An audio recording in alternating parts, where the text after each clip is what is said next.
Welcome back to the Middle Age Podcast with me, Raging Rich. And me, T.A. Shelano. And T.A., we have a very special guest with us today. We have got Dan from Casting Views to talk to us about podcasting. So welcome, Dan. Hi, and thank you for having me on. Yeah, looking forward to this. We were just saying beforehand, I'm not sure when your episode will go out, but I've just recently had you on for a mind wipe, haven't I?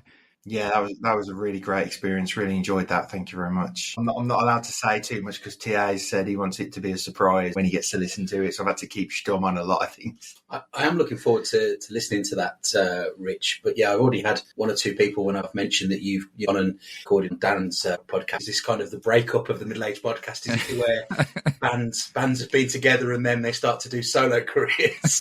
But we've sort of said that we just do different things and try different things out, and it's obviously interesting to go on other people's podcasts, and obviously great that you can join us today. It's kind of it's fun to hear people's experiences, isn't it? Oh, 100%. Dan, we just thought, sort of as a starter for 10, for the people who may not know, could you give us an overview of Casting Views and what it's about? Yeah, so Casting Views, it's a general topic podcast, and by that it means it could be anything, any week. It's one of those random topic shows. I've done AI, I've done unusual competitions and sports, I've done record breakers, unusual laws. So yeah, it's just an opportunity for me to get some random things out of my mind and also to meet other podcasters like yourselves. You're going to find something you like. I know that the thing with a general topic podcast, I know it doesn't attract, say, that specific audience, but I'm hoping whether it's games or films or... Yeah, I've done some bizarre things like the Mandela effect as well. I think it's something that you should find hopefully of interest in there. I've been listening to some of your episodes, mainly sort of Mind Wipe and Who's Coming to Dinner have been the few that I've managed to pick up on recently, but I've noticed you're doing some guest spots on things like Two Blokes from Blighty and stuff like that. So I've been trying to follow along and find a few other podcasts to listen to as well. And I know, T.A., you listened to Dan's episode on Schitt's Creek. Yeah, I did. That was interesting to listen to that because my wife and I really enjoyed that show. So it was interesting to hear the reflections on that, many of which were things that we thought about Schitt's Creek as well. And then I was listening to one of your other ones. I think it was a bit older the other day as well. I think he was talking about was it the Blockbuster video Netflix thing. That was quite interesting as well. You had, I guess, obviously a guest on talking around some of that as well. So yeah, it's just interesting to hear different things. But yeah, the Schitt's Creek one was good. And strangely, it's inspired my wife and I've actually started watching it again. Oh, nice. Yeah, we've kind of gone back to the beginning and gone, should we actually watch this again? That's kind of so we've just got up to about season 2 again now. But it's interesting watching it again when you watch something for a second time. There's the bits that you missed from the first time, and some of the things that we've seen, obviously, you mentioned as well in your episode. So that's quite funny as well. Well, I appreciate because you interacted on Twitter about that, and it's great to get that feedback. I think that's one of the things we'll probably talk about today. Is especially with social media nowadays, is the kind of it's harder to get that traction, but. The funny thing about those pilot views episode, the idea was supposed to be we just reviewed a pilot. And then as we started picking the shows, we just realised that we love the shows we pick. And so it ends up watching all of them. So it's getting quite daunting when we're trying to pick shows that maybe we've got 10 seasons in. Schitt's Creek's not a bad one because the episodes are relatively short. Yeah. I mean, that's harder on shows that are kind of like the hour length and whatnot. But I think the Schitt's Creek ones are more like the 20-odd minutes, aren't they? So you can rattle through 3 of them in just over an hour sometimes in a night. Yeah, your comedies are fine, but so the only, I think, serious show we've done is Dexter, and that was quite a bit. That's 8 seasons. The thing about that was more watching 8 seasons of a serial killer kind of in a couple of weeks. But yeah, we've got a few more shows lined up, a couple of comedies, a couple of serious ones. Yeah, keep an eye out, I guess. Oh, fantastic. Yeah, I'll be looking out for that. I've not actually watched Dexter. I want to get into that. So that might be a good reason for me to start getting into it. Yeah, definitely. And they've just rebooted it as well, haven't they? With like a follow-up series or something. Well, they did a follow-up, but now that didn't do so well. So now they're doing a prequel. So going the other end of the extreme, yeah. We've got a few questions for you, Dan, from our list that we've got forward. So the first one that we had was, what made you want to start a podcast? How long have you got? No. So yeah, my podcasting journey has had a couple of starts. So basically, I worked at a company. I'm no longer at that one, but I used to car share with a guy from work, and it was like an hour journey in, hour journey back, and we would have, obviously we'd be talking random stuff in the car, and we would always joke that, and this was pre-COVID, sorry, and we were always joking saying, oh, we should record this and put it out there. There'll be someone who wants to hear this random, insane conversation. We kept saying it. Then every now and then we would have another person join us in the car share, and he would make the conversations go at an even weirder tangent.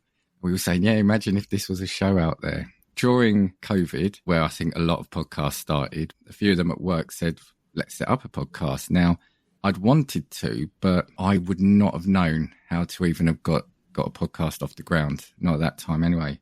So there was about 4 of us at this place. We set up a podcast, and it was led by my friend Dave at the time. And yeah, it was generally like a what if podcast. So the podcast hasn't existed for a couple of years, but we would take it in turns. One of us would have a subject, say like, what if there was a zombie apocalypse, or what if you woke up and couldn't remember anything? But it was totally unscripted. We wouldn't have told the others what that theme was going to be until we pressed record.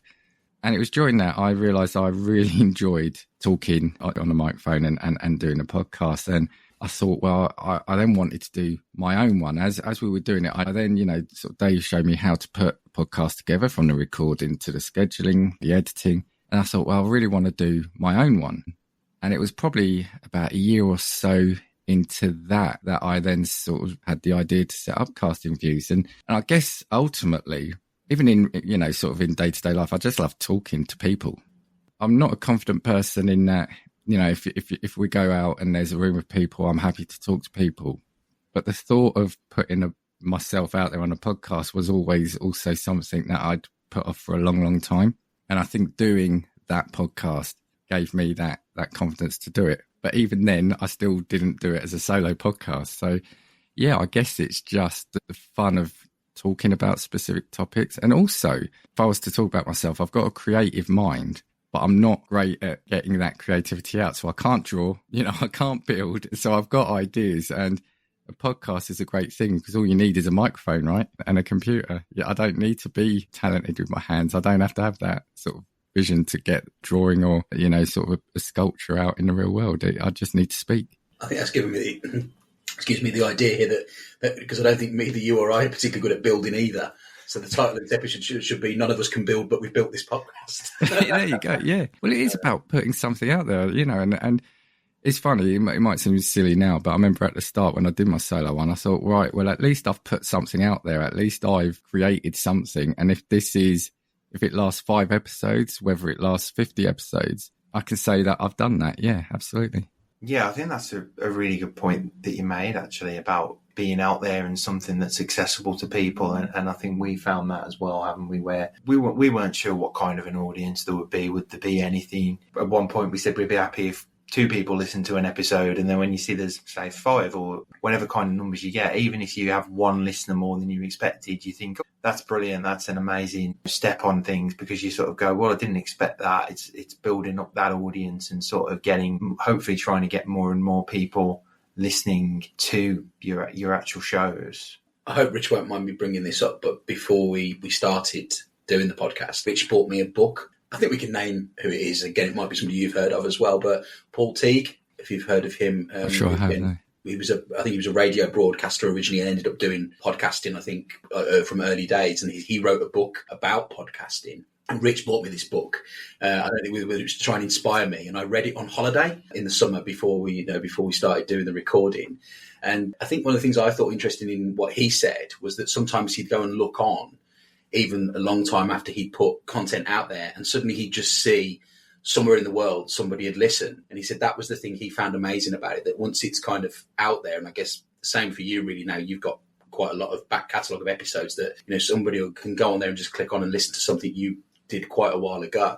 It's quite an amazing thing, really. Yeah, and I don't know who you host with podcast-wise, but yeah, when you see like a listen crop up in a random country as well, you think, why are they listening to that, and why that particular episode? It's an amazing thing, really is, to think that your voice and your stories are being heard in Egypt, Croatia, wherever. it is crazy when you see some of the. We had Hungary, didn't we, a couple of weeks ago, and we were just going, well, don't know where that's come from. And there's a few that are cropping up, and we're just going, that's really random for some of the countries that sort of pop up, and even some of the places in the UK. We kind of go, not sure who that is. Don't know anyone from that area or anything like that, and no one we know seems to know them. How's that happening?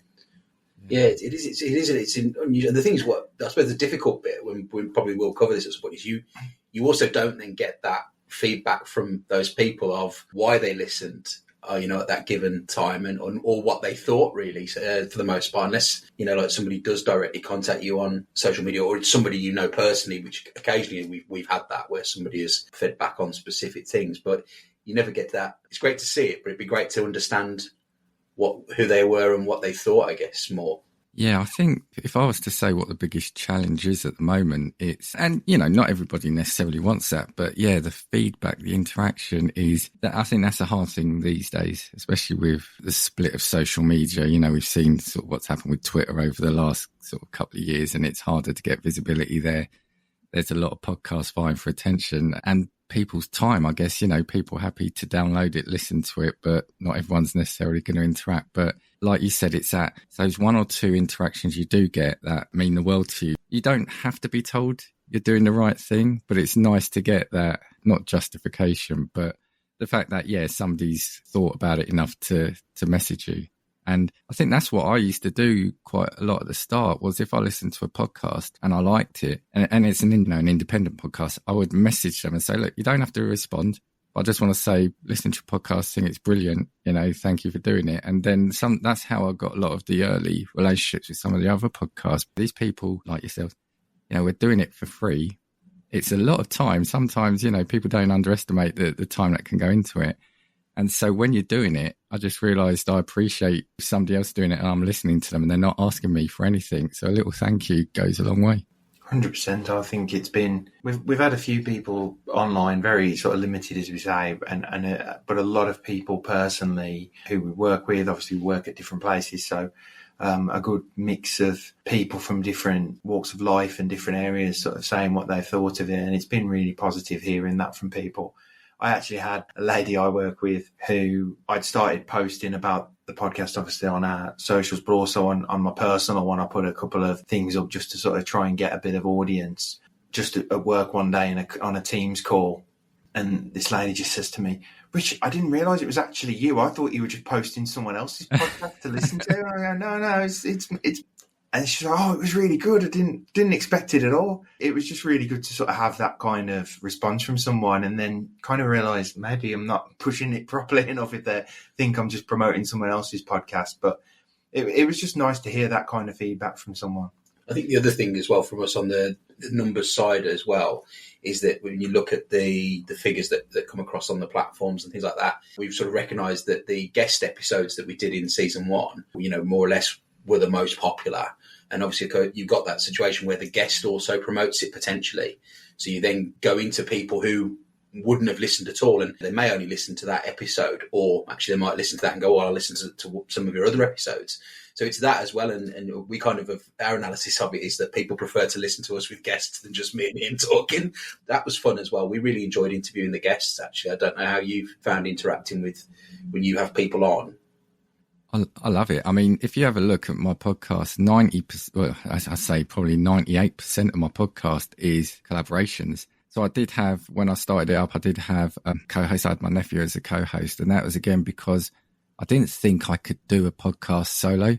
I thought nobody's going to want to hear my voice just on its own and get that conversation going. But since March last year, it's just myself. And again, I thought I wasn't confident enough to do a solo ones. It's collaborations all the time. And as you say, yeah, there's two things there. One, it's exposing yourself to more of an audience, and also helping them with your audience. It's what's, I think, kept me going is the collaboration side of things. Like you've come on to mine, Rich, and you've done a mind wipe, probably something you didn't think you'd be doing sort of a few weeks back. And, I'll be coming on here and I'm not going to say what it was, but like the other idea you had, I would absolutely love to have done that as well. So maybe at some point I'm going to come on here and talk about something random as well. Yeah, I think the other thing that is key to remember as well is that you have someone on and you see a little bump and then figures go back down. But then I was thinking, well, I've probably got about 6, 7, 8 regular podcasts I listen to. And then if I was to add a couple more, there's a time element as well. And depending on the time of year, like Christmas time, obviously,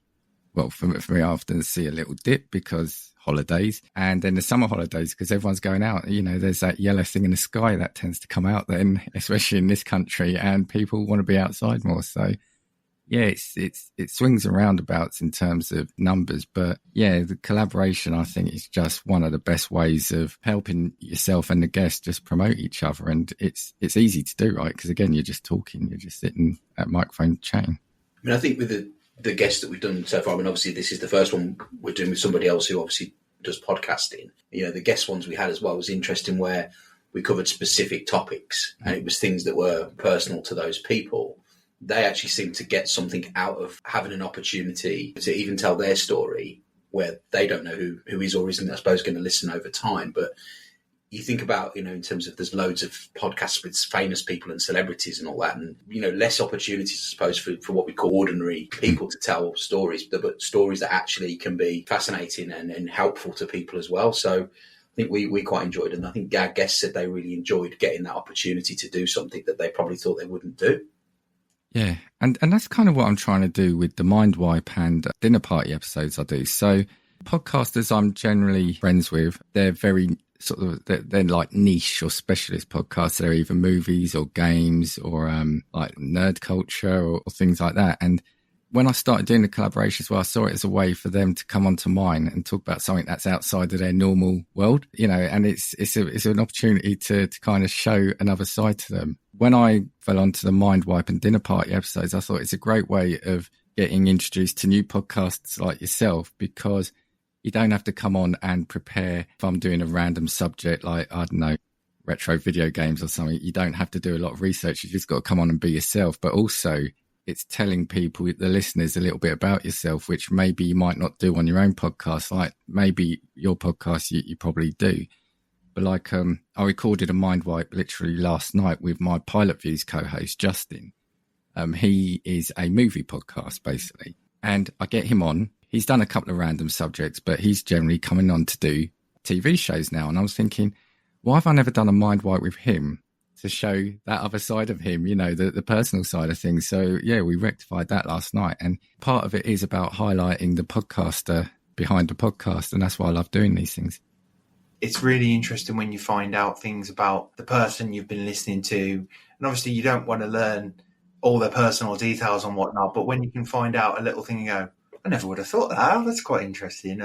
Actually, I like that as well, and I never would have thought they would have. And obviously, we don't want to give away things from Mind Wipe, but that I did with you. But I know you said to me, I wasn't expecting that from you. Yeah, you pretty much gave me unique answers throughout, and yeah, it's just a different perspective, right? And that's what I love. And I'm not going to lie as well. Sometimes the Mind Wipe and the dinner party give me ideas of either food I want to try or shows or books I want to read. So it's not like I don't get anything out of it either.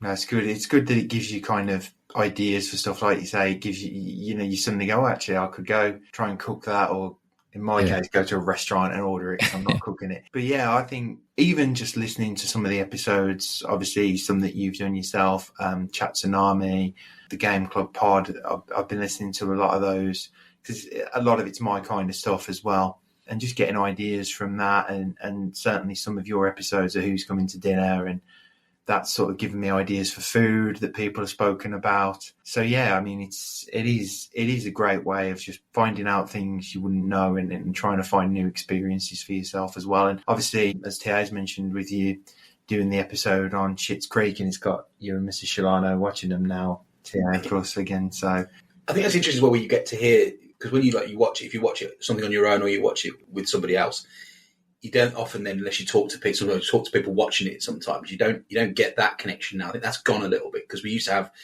television programs where, I think in like soaps and whatnot in this country, where millions upon millions were watching. Yep. And everyone used to talk about it, the next day, school, work, whatever. That seems to have kind of drifted away now, because the platforms, there's so many things that are available for people to do and watch. So you get that less. So I found that really interesting, where you get to then hear somebody else's reflection of something you've watched, whose view you wouldn't have heard. And it often mirrors your own. It's interesting about what people take from things. I think that was quite interesting. So it's weird how when we talk about the online world, you're now then getting those views that we used to get in person, or did you see that last night? Then now you're getting that in that kind of way. So I suppose it's moving then with how society's moved with the tech as well. It's funny, I hadn't thought of that, and you're right. We used to have those, what they call, like the water cooler moments, right? Where, because TV was weekly as well, so you'd have that big episode on the Monday night or whatever, you talk about it the Tuesday. So I did a series with a friend of mine, another Dan. We did the Black Mirror series because So there's always been there's been a number of episodes of mine that have had tech as the underlying thing, sort of looking at weird inventions and things like that. And then he messaged me, said, have you ever done an episode on Black Mirror? And I said to him, I thought about it, but it's just too many things in there. And so we then said, why don't we do a deep dive into it? And so we did. We watched an episode of it, and then we would spend the first third of the episode reviewing or recapping the episode. But then we said, right, let's discuss the themes. What if that was real? What if that tech was here? Are we seeing that tech in real life? And it'd just be the conversation, because we used to work together, that we would have at work then the day after a TV show. We're just doing it on a podcast and then sort of uploading it. That's the only difference. So it's just two friends chatting about an interesting show that means something to them. Yeah, I mean, that is how things have changed, and that social interaction is changed. Sometimes for good and sometimes for bad as well, I suppose. But it's the opportunities that it brings to do things, isn't it? It's like, without shameless self-promotion of obviously the book that I was writing mainly during COVID and whatnot, that's sort of out there now. Again, sorry, shameless plug for the Doctor. No, it sounds fascinating, by the way, because Rich did tell me, and I'm going to put the link on my show when it goes up. But that book sounds fascinating, I have to say. And I've got to say, well done. I've had a couple of people come on the show who've written books. And again, it's something that I thought years ago, I'm going to write a book. Yeah, didn't happen. Not going to happen. But congratulations on that. No, thanks very much. I mean, yeah, that's, again, from, the creative point of view of, I massively underestimated, I think, to some degree, that challenge. But COVID was, again, like you said about a lot of podcasts started during COVID. A lot of my time then during COVID, where, on the weekends and stuff particularly, was around literally going through that process and trying to draft and whatnot, having, never done anything on that sort of scale before. So it was a big challenge, and I must be crazy because I'm trying a second one at the moment. But at the same time, it was great to see that through. And again, much like we're talking about now with the podcasts, the interesting thing is when a lot of the people I've obviously sold copies to are actually people I kind of know or extensions thereof, and getting that feedback of what people think, and the fact that people are like taking the book on holiday with them and stuff and sitting around the pool. That seems like really strange to me, where people are sending me pictures of it when they've been on holiday going, I'm just having a read around the pool. I never really imagined that when you sort of sat there on a Sunday afternoon during COVID, struggling to come up with something. You never really imagine that's going to happen. But yeah, I don't think I'm going to put too many beads of sweat on Richard Osman's brow, but it's still been great fun to do. And again, it's been a great challenge and enjoyable thing to do creatively. That with Rich's help as well, we've been able to actually essentially design and get it printed and put it out ourselves without a mainline publisher. Again, the modern world enabling that kind of thing that would have been so much more difficult before the modern era. So that's been great as well. Yeah, I mean, if you think about it, with the advent of YouTube and Twitch, those are that's your own TV channel, right? Who'd have thought 15 years ago you could be on a TV channel, your own show. And like I said now, self-publishing.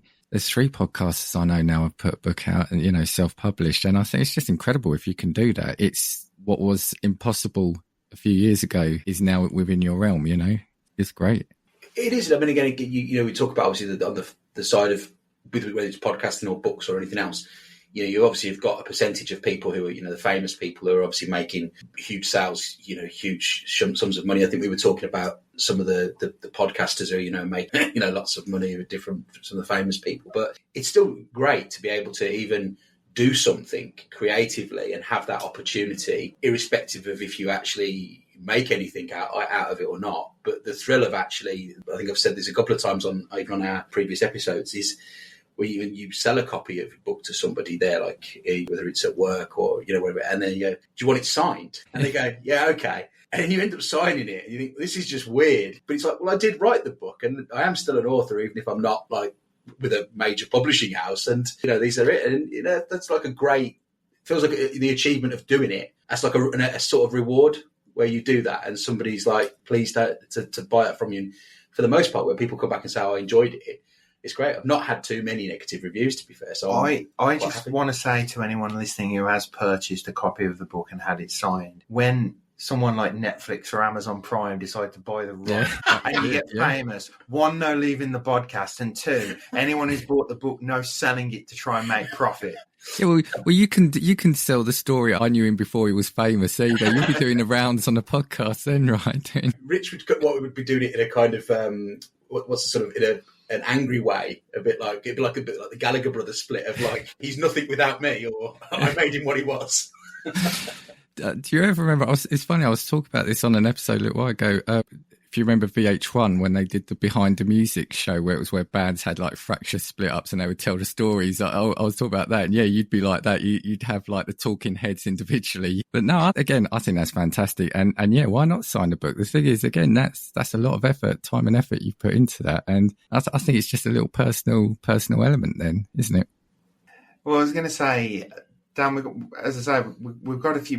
You've answered a few of the questions already that we had set up for you. To be fair, boy, I talk too much. I'll go on. No, I think it's better. It's more of a natural flow than sort of going through the question parts. But one of the things I did want to mention, obviously, you've just hit your 3rd year anniversary of podcasting, so congratulations on that. Thank you. Yeah, which is something I think we would love to be able to achieve. Well, to see you be a while away, but. You've obviously now, after 3 years of doing this, what kind of effects has podcasting had on your life that maybe you didn't expect, sort of having done sort of 3 years of recording now? I think it's a couple of things, really. You know, whether I believe it or not, I think it has had a positive impact on speaking, especially sort of when you're having to speak in front of people and at work. But the biggest thing is, and again, I know you'll hear people saying it, but it is the relationships that I've built. It's been phenomenal. So I've fallen into 2 groups of people. There's what call ourselves the Brain Trust, and those are predominantly all Americans. I'm the only Brit in that group. And it was a group that was helping support each other and still do. And that's 3 years later, we're, giving each other advice in the WhatsApp chat. And, I've had the fortune to meet 3 of them. I know people sort of in Birmingham and, sort of in Bath and Bristol, etc. The podcasting I've not met, but I've managed to meet these people from the States. I've fallen in with the Podpack Collective. So I think you said like Chat Tsunami, Seismic Cinema, Game Club Pod. And these are people I'm talking to every day now. And it's an extension of, sort of like that friendship and those conversations you wouldn't have had, and the little bit of support that if I was just doing this in a silo, I would never have experienced. So yeah, I think it's just that social element of it. And also, I guess, if I was to do a bit of a funny one, but it is actually true, it's given me so much random knowledge that I now know I can sort of win at pub quizzes and stuff with. I mean, there was a random conversation at work. I just joined the current place I'm at now. And within a few weeks, somebody was saying something random. I think it was about a lottery. And I was able to reel off a load of lottery facts because the week before I'd done an episode on lottery wins and random things. So I think it's just the big one is obviously the personal confidence and the friendships. I know that sounds a bit cliche and Hollywood, sort of, or TV show finale kind of thing. But there's some really, really good people out there. And I just think it's a shame if our paths would never have crossed if it wasn't for this thing called a podcast. And, I'm so fortunate and grateful that sort of I've done it when I did and they've done it when we did. And yeah, we've just interacted because, yeah, life's richer for these kind of experiences, right?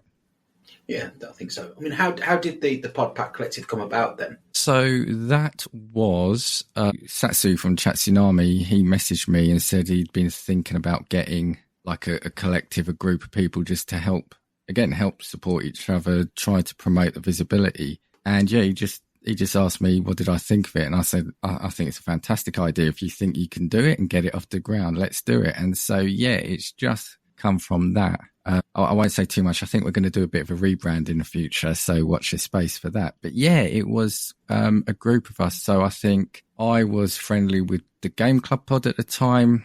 I think he was friendly with, and the Nerdstalgic was messaging. So you generally find you'll probably fall into a group of podcasts you're interacting with a lot on Twitter. And we said, let's get the core group of people there and let's just try it out. And yeah, I think it'll be coming up for a year in January. And yeah, it's just, again, bizarre conversations in our WhatsApp. Bizarre and funny, you know, the conversations that go in there about, it's been Doctor Who and Mass Effect games and things like that, and food more often, but that's me. It's just been brilliant. But yeah, I think you'll have found a lot of podcasts doing that, because when sort of Twitter was taken over, there's been a lot of changes to the algorithm and how things do. And I know I've said it a couple of times, it's just harder and harder. It has been to get that visibility, and it's just strength in numbers, right? Yeah, I think that's a good point. I hear a lot about that at the moment, that people say that the engagement is getting increasingly difficult, again, unless you're prepared to be paying seemingly a lot of money, which, you know, for most of us who are just doing this where there isn't a particularly sort of, it's not a financial thing, you know, that's not great. So you're right, being able to kind of build that sort of collective of people in numbers and sort of working collaboratively with people in an almost independent people, I guess, who haven't got that support and backing is probably the best thing that people can do in terms of, like I say, having that sort of strength in numbers almost approach, really. I mean, what have been your biggest challenges with podcasting? We talk about some of the benefits. What are the things that you've found most difficult? I think the one thing for me, and I still haven't got out of this, is kind of, I guess it depends what you're doing a podcast for, but sometimes I get too fixated on the numbers, the listens. And by that, I mean, if I have like a slow month or a slow couple of months, it starts to put me in a bit of a spiral of like, nobody likes this, or why am I, should I do this? But then the wife kind of keeps reminding me that I did this. When I started this, I said, like yourself, I think Rich said, is if I get 2 listens at the start and one of them's me, I'm going to be over the moon. And the fact is that I enjoy doing this. Even if I didn't put these episodes out there, the fact I'm having this conversation with you today is great. The fact last night I spoke to the Movie Wire. Next week I'll be speaking to Game Club Pod. I've got to remind myself that it's the process of doing this podcast that I love more. And look, would I want to be the number one listened to podcast on iTunes? Absolutely. Do I want to retire in a year with all the earnings I'm going to make in next year? Absolutely. But it's not what I did it for. I did it for the process, and I did it for the fun that I'm having now. So I think one of the challenges is don't get too hung up on numbers, and also don't get hung up on other people's numbers as well. So you can see people celebrating milestones. And at first I was always saying, I've not got that number yet. I've not got that number. And then I realized, no, just let them celebrate their milestone. You're a different podcast. You set up at a different time, different subjects. So don't compare yourself to anyone else as well. I guess the only other thing as well is, I'm going to say only other thing, then there's probably going to be 2 or 3 things come out. That's my mind, is the time as well. Now, maybe it's just me, but I said it at the start. It's sometimes if you're planning an episode, then coming to record it, then editing it, and then you've got to think of what you're going to do the next episode. And the thing is, it's with my podcast being a general topic kind of thing, I need to think about 3 or 4 episodes ahead at least, because I don't want to do it. I was doing it week on week. So we were recording sort of this week and then releasing it next week. And I realized I just couldn't keep doing that. So I'm now trying to always be 3 or 4 episodes ahead, but then you've got to put your mindset in that process as well. And so, yeah, I've got about 5 months worth of episodes planned, but I haven't actually then come down to start writing them out how I'm going to do it. I know what I want to do, but you'll have a bad week at work, or you'll have a bad, you fall ill, and it's that challenge to kind of keep on top of it. I guess the only other, again, here you go, the only other thing, and I'll be here another half hour. The one thing I think for me, if I was to give advice, and who am I to give advice? But I said about the numbers, don't necessarily get obsessed with the numbers, but also just take the time at the start. I think I was so excited to get the podcast up and running that I probably didn't take enough time just to get the start of it right. So going back to it, I think I could have done better on the audio. I guess the branding and the identity at the start was a big challenge as well. And I think, I probably could have taken a little bit more time just to say, right, what is this podcast going to be, I guess? And I think, yeah, but that was just, like I said, that was just excitement to get it off the ground and get it out there. Yeah.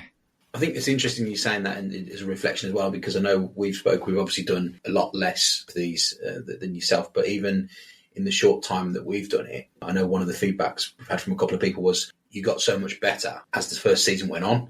Like, the first couple of episodes, you came across both a bit nervy and blah, blah, blah. And then it kind of it started to build and how your confidence built with it. And I think the same with, like, you do obviously a lot of the tech and audio and the editing, the different things of things you can do to try and make it better. You just keep like evolving as well, I think is part of it. I listened to Ben Foster's podcast a few times, and he was talking about it when he started doing the weekly football reviews. And he actually said, if you listen to the first couple of episodes, he's, hi, and it's Ben Foster, and it's this, and it's that. And then as it went on, he realised, actually, once you get into your natural voice and you're just doing it as a natural kind of chat with your mates and whatnot, it's a much better listening experience for people, but also it's just easier to do because it flows naturally. It's a much nicer sort of way of doing the show. And I think that's kind of how we've tried to go. Very hit and miss, but it's kind of how we're trying to go with it. But I think you do get the experience as you go. So the more that you're obviously doing something, that starts to filter in, doesn't it? It's like that riding a bike type thing, isn't it? You know, you might fall off, make a mistake, but then, you know, you learn as you go along and whatnot. And I think that's been my take from it, that if I was to go back and listen to like the first episode now compared to some of the stuff we've done later on, I think you can really probably even see the difference. And it's only in time factor. It's not been a huge amount of time, but since we started, but you can see that improvement and build of it. I think the worrying thing, and the thing I need to ask you, Dan, because what's worrying me now from the editing and getting so used to it, I know if somebody's saying, or if they're going, yeah, and things like that, and I can literally go, oh, that's what that is there. Yeah. Yeah, it's brilliant when you start spotting that. Yeah. It's just a thing now I recognise every time I'm looking on a timeline and going, I really shouldn't know that. Yeah, you will change, you will adapt. And funny thing, what you're saying there, TA, is like, I think I'm about 160 or 170 episodes in now. And I was going back, I can't remember, I was doing something, it may have been recaptioning some of the early episodes. And I've actually, I'm not saying people should do this, but I've actually archived off the first 10 episodes of mine, because when I've gone back, the audio, and more so on my part, I thought it was quite bad. We were quite stilted, and I think it's only natural. The first time, like I said, you could be the best of friends, but as soon as you put a microphone in front of you and you're doing this under a quote podcast, you start, or we did, it felt like we were very, I'm going to speak, I'm stopping now, you can speak, and now I'm going to speak. And I think the first 10 episodes, I thought if anyone did stumble on it, and like I said, it's not that I'm ashamed of them or anything like that. I've archived them off because if anyone stumbles on it and picks up, my audio was awful, and yeah, I didn't sound comfortable at all. But yeah, we got into a natural groove as we went on. And those episodes, a challenge is about time. I do want to set those up as like a bonus, so like on Patreon or something. I've got, like I said, I've got those episodes I've archived off. And it's also given me the opportunity to, like the video game industry does, is to remaster them. And so I've kind of redone them to give them kind of what I hope the love they deserve. And like I said, it's not through any regret or shame. It's just you do improve, don't you? Your speaking style. And I've changed microphone a couple of times, and you change your etiquette, how you're sitting, and your editing will change. And yeah, I think that's the other thing I was going to say is don't be afraid to change as you go along. Because I was just a random topic pod, but I now do TV shows. I've moved into the interviewing of podcasters like the Mind Wipe. Don't be afraid to change is another thing. I think that's a really good bit of advice, Dan, for people actually, from our experience of how we've been recording and how we're trying to put shows together and editing and all of that. We are sort of evolving as we're going along. Found a few new bits of software and a few new things. Obviously, this recording with you today, we're trying something out based upon my experience recording with you for Mind Wipe. Just trying things out and trying to see what works and what are the best tools available. So yeah, it's a really strange sort of thing where you kind of think you've hit a point and, oh, this is it now, we've got it perfect and we should stick with this. And actually you then realise there's actually more to do. There's more growth, both in the show, but also presenting and how you improve upon your presenting style, the show, the content and all of that kind of thing. It has been something we've noticed quite a lot as we've been going along. The interviewing ones for us as well, where there's obviously the first season that we've done where there's just me and you, that bit where you bring in the guest and how we then interact with the guest and interview a guest who may not be used to doing that kind of thing as well. That was something interesting in how you try and get better at that in terms of questions you prepare and the things like that. And you start to think about, how professional shows must do it. I think of like things like the Graham Norton show, which he makes that look so easy and natural with those people sat there. There's so much work behind that around all the question, all the research and things. And I think that's something we found as well, is how you try and think about making the guest feel comfortable to get the best out of them and the best questions that will bring them out as well, and how you and I sit either side of them when they were in person or, try and interact. I think that takes you into a different thought process of things that may not come naturally to you as well, and develop other skills that, like you said earlier, then improve your own communication skills, maybe in your own work or what you do in, in your own life. And that's, I think that I've taken that from it. Yeah, and I'm going to be honest, I still struggle sometimes with the start of my show introduction, because my brain at that point, when I press record, starts going everywhere. I want to introduce a guest, I want to introduce the show, and sometimes my intros are never the same. And, because I listen to a lot of podcasts and they've got a set intro. I think, I'd like to do that. But then what I said a little while ago, don't compare yourself to anyone else, just be yourself. And I think that has to be the best bit of advice, because it's yourself. I once said to someone, like, for me, I don't... and it's probably a bad bit of advice. I'm not going to say you should follow it, but I do loads of different subjects. But I won't necessarily look and say, was that subject better received or not than the other? Because these are things I want to do. And somebody once said that they want to really cover this, but they're not sure if their audience will like it. And I said, if I listen to a podcast, after sort of a few episodes, I'm then listening more so for the podcaster rather than the podcast itself. Every podcast I listen to, I'm not going to say each week they might be talking about something that isn't relevant to me, or maybe it might be a subject I don't like. But I'm listening for them, because you kind of get that, you get that connection to the podcaster. So I said, you should ultimately do what you want to do, because it's you and how you come across more often than not. Yeah, absolutely. If I'm stumbling across a new podcast, you're more than likely going to, if you see a subject you like. But yeah, once I'm then hooked, it's the podcaster I listen to. I think going back to, obviously I mentioned Graham Norton before, but that's I always think an interesting thing with his show is where sometimes if you look at the lineup of guests, I mean, obviously they do get some A-list guests and stuff, but sometimes you look at the lineup and you think, I wonder what that episode will be like. And you watch it, and sometimes there's a dynamic between how some of the guests come across, even with each other, that can go one way or the other as well, in terms of your enjoyment with the show. Like sometimes where guests maybe rub against each other. Yeah. It doesn't happen very often on Graham's show. They obviously do really well with that, but on odd occasion it has. But then other times people really gel that you wouldn't expect. And I think that's really interesting. There's one where he did with, I think I can mention the episode. It's no, yeah. But there's one he did with Greg Davis, who's obviously a British club comedian outside of the pond. And then it's full of A-listers of like Jodie Foster and Russell Crowe, and I'm just trying to think who the other guy was now. But it's like 3 Hollywood A-listers and the British comedian, and he's telling this story about when he worked as a teacher at this school in Slough. But he'd been out the night before, drank a lot of beer and had a curry, and then was ill. In the story, it was so funny, but to watch, the A-listers were in absolute hysterics at him with it. And I thought that's great when you get that gel of people who've got no great connection, and how that comes across and whatnot. So I think that's quite a part of the experience when you're listening to things or watching things. Yeah, no, absolutely. And like I said, it keeps coming back to the peoples throughout this, because one thing I did want to say as well is, I said at the start, I'm not overly creative, but for example, through podcasting and the connection I've made, so my intro and outro music were made for me, and that's by super familiar with the Wilsons podcast, so Josh Wilson in that. So my intro is unique. It's mine. He's made it for me. A lot of my thumbnails are pretty much all done by Justin Henson.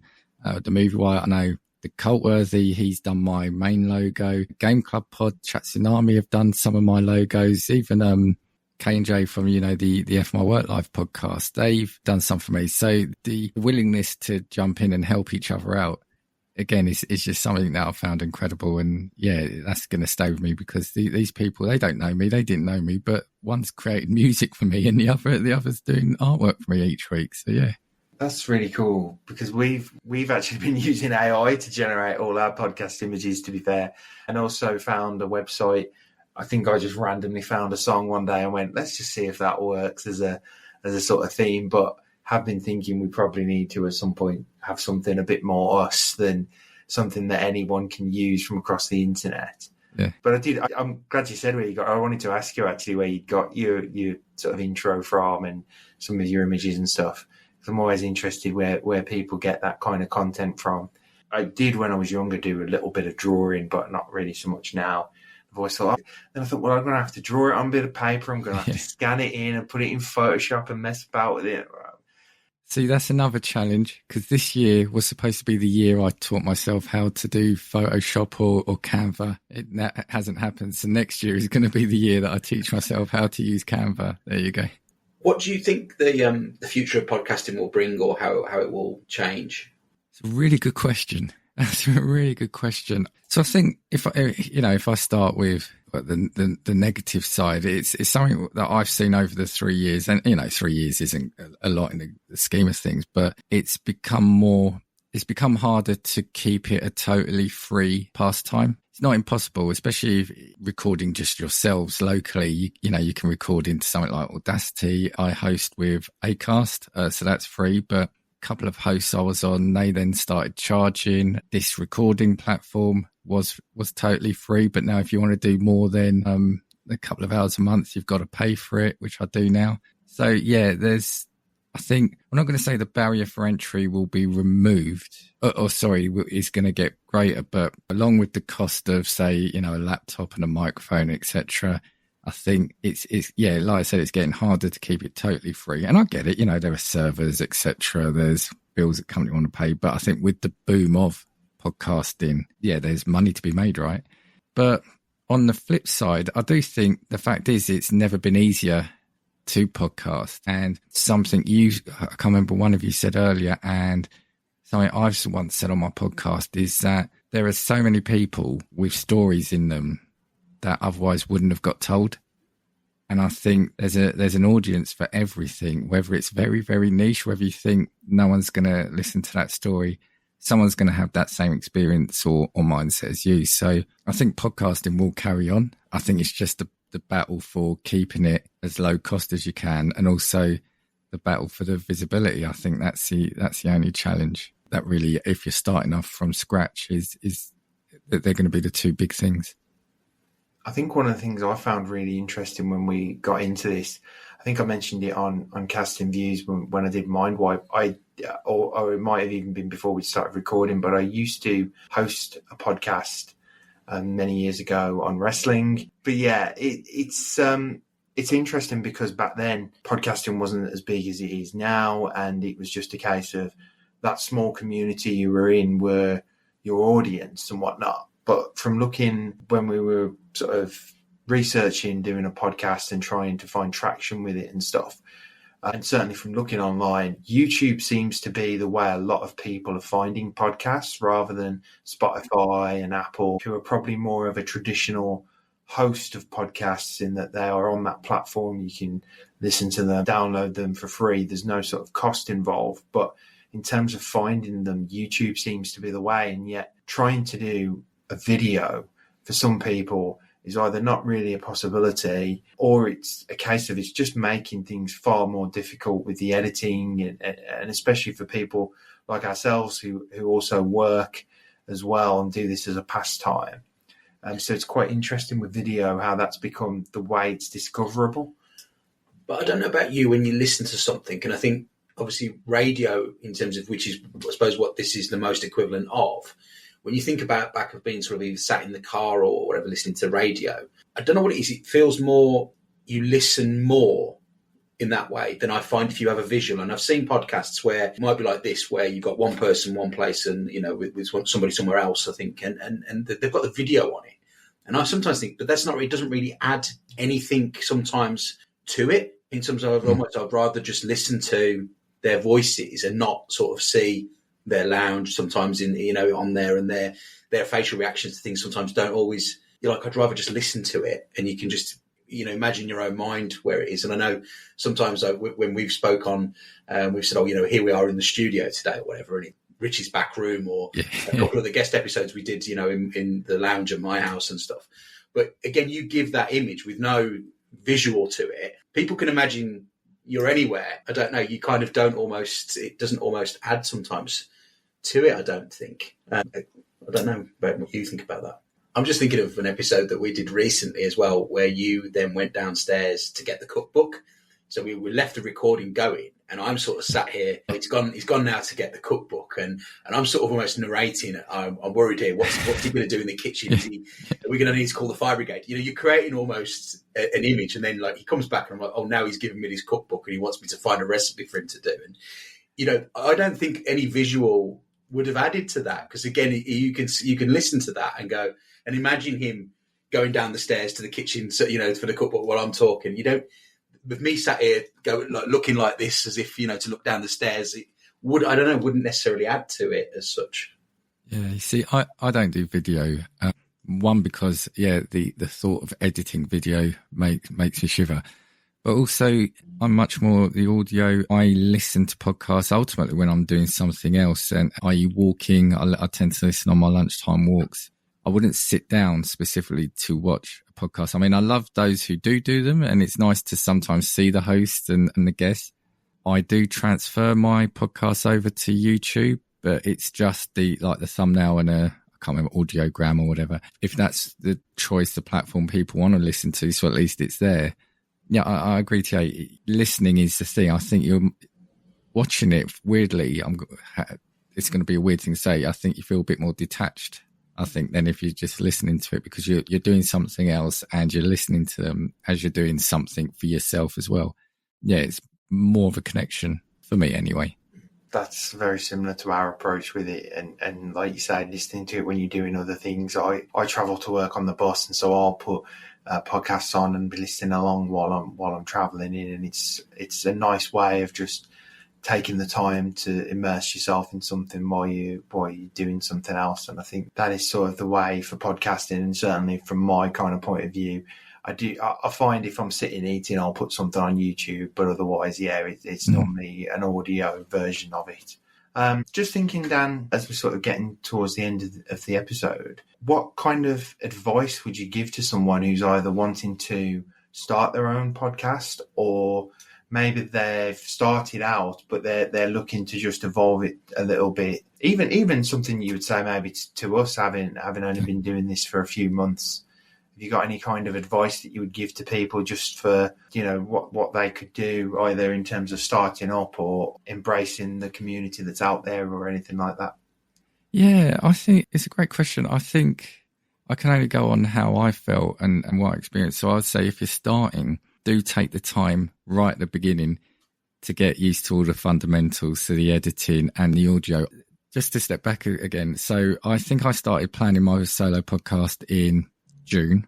End of July, I ruptured a disc in my back. So that put me out of action for a month. So I was then just raring to go. I just wanted to get it done. And I struggled so much with audio at the start, week in, week out. It's like, why didn't my audio sound the same? Why did next week the audio sound bad? And I don't think I took the time to just get used to the microphone and the settings on the laptop. Yeah, I had so many. Yeah, my wife will probably laugh if she hears this, but, you know, I felt like throwing a laptop out at one point because I was just having so many issues. I didn't know why. And again, I think just take your time at the start to get all your branding. Because again, that was the other thing, is like, I thought of a name and I thought, yeah, this is it. I'll say it on air. It's funny. I had a name for the podcast. I think it was called Let's Talk About or Let's Chat About. Started recording some practice episodes that we're potentially going to put out. And then I realised I couldn't get that name across social medias. It was taken, and I would have had to do like Let's Chat About with a number or something. So the first couple of episodes, when I found this name that I could get the name across all socials, I was then having to re-record the name and splice into those early episodes. So again, yeah, starting out, I would say just take your time, get comfortable, be comfortable with the audio and the branding. And what I would say to yourselves is, because I've listened to your podcast, you sound great. What I would do is just how I did it, and what we've said is just, interact with the community. I think there's a lot of people, there's a lot of good people out there. You'll get all the DMs about, you know, do you want to promote your podcast? We can guarantee you sort of 10% organic growth. But yeah, nothing beats just interacting and just giving, you know, if you enjoy a podcast, reaching out to them and saying so, and just putting yourself out there. It's like I said, I'm not going to say I'm in those upper echelons and numbers, but I'm really happy in terms of the community I'm involved in, and that's what I would say is number one, I think. Well, thank you very much, Dan, for joining us today on the Middle Age Podcast. Do you want to just give us a quick shout out of where people can find Casting Views on different platforms? Thank you, but I want to say thank you first to you two for having me on. I love appearing on shows, and thank you for having me on today. It's been a great time to record. Casting Views, just look across. I think I'm on all the podcast platforms. If I'm not, let me know, and I'll get it sorted. And just look for Casting Views across all social media. Fantastic. Thank you very much. And we will put obviously a link to your show in our show notes as well. We'll also put some shouts to your social media channels as well on there. But thank you very much, Dan, for joining us. T.A, shall we do the usual sign off and get Dan to finish off the episode for us? Yeah, we normally ask a guest to kind of do the final reflection wrap up, really, isn't it? Almost. Oh, I wasn't expecting this. I think we've done it with every guest so far, haven't we? Yeah. I just want to say, look at this. About 4 weeks ago, I didn't know T.A. or Rich. We're having a conversation now. We had a conversation a couple of weeks ago. I'm of no doubt that we're going to have a number of conversations in the future.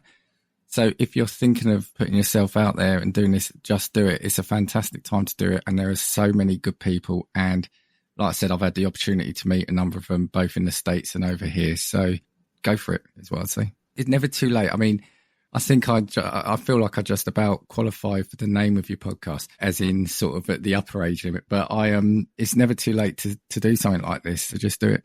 Brilliant. Thank you very much.